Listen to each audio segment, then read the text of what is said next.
Hey everyone, this is Josh Wright with Josh Wright Piano TV.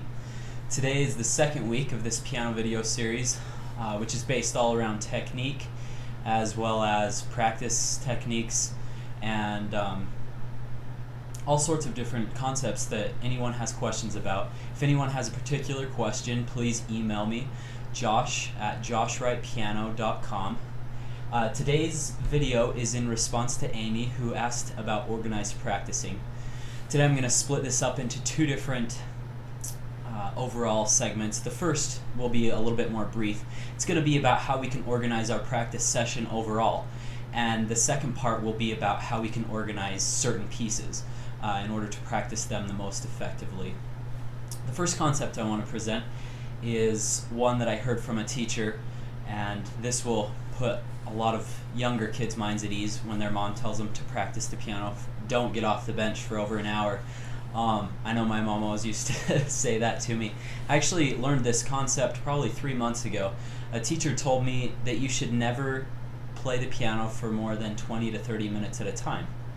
And I thought to myself, that is a really good point, because a lot of times, I know for me, I find a lot of zoning out happens when I'm at the piano for long periods of time. So that's the first concept I want to present with organizing your practice time.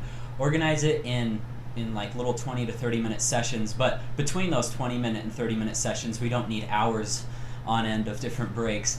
We just want maybe 2 or 3 minutes to go get a drink or something, because that lets your mind kind of reset itself. Just as if you were running, if you take frequent breaks every so often, it will actually help your body rather than tiring it out so much all at the same time. The overall concept of practicing, I think, includes 3 elements. It includes warm-ups, it also includes perfecting pieces, and it also includes learning new material each day. I think each of those are so important, because when we learn new material each day, it stimulates our mind, and when we're perfecting old material each day, it keeps it really sharp, because we're learning both sides of our brain, in my opinion, really, because you're having to analyze a lot of things when you're learning, and you're also having to be very creative when you're perfecting, and also when you're learning anything. It's stimulating both sides of your brain so much, so it's important to have a good balance of that. We don't want to just be learning new stuff all the time, but we don't want to just be perfecting only either. So I think that's a good intro concept that we need to really grasp in order to make our practice sessions more effective. The first concept that I presented right there was warming up. There's a million different ways to warm up, and I'm just going to name a few of those today. A lot of people have asked, do you use warm-up books or do you use your pieces to warm up?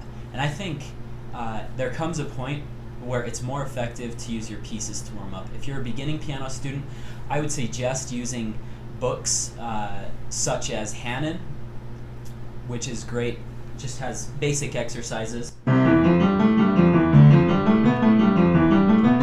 That's number one. It also includes all the scales in the entire, in the back of the book. So then I'll go back down, and then you do your cadential chords. So it's teaching you that. It also has arpeggios, and it kind of has a all-consuming exercise at the end that's supposed to tire you out. I don't really know if that's true, but the other books that I would suggest using that I am familiar with, certainly my knowledge is limited in the music world. It's such a vast subject, but I'm just going to tell what works for me best. Another great exercise book is Schmidt, spelled S-C-H-M-I-T-T. And this book deals all with, first of all, learning your 5 finger patterns. So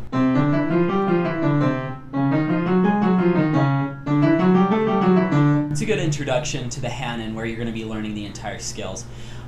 Also, Schmidt is great for learning independence of the fingers, which means that we're going to be learning how to hold certain fingers down while others move. So some of the exercises, you might be holding down your 3rd finger and then a good way to practice these is doing legato and staccato, different rhythms, things like that. So, for example,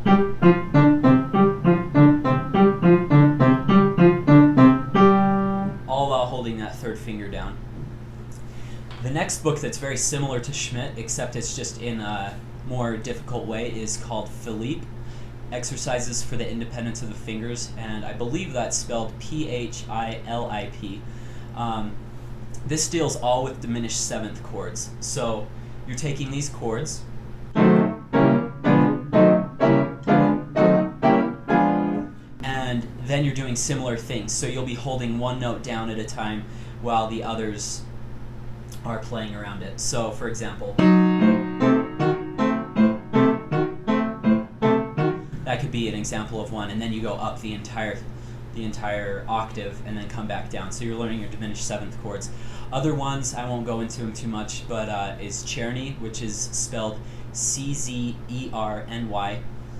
Wiek, which is Wiek, and then one that I just was introduced the other day to is called Dochnani, which is spelled Dohnanyi. And I am not too familiar with those, but those are really good from what I've heard. I heard that from a professional pianist, that he used those. So I would also check into those a lot. So that gives us a basis of warming up through exercise books. The other great tool that we could use is warming up through pieces. We're killing two birds with one stone here, and really it's very beneficial because we're developing technique by focusing on different aspects of our hands, and we're also, like I said before, learning piano or piano technique or anything that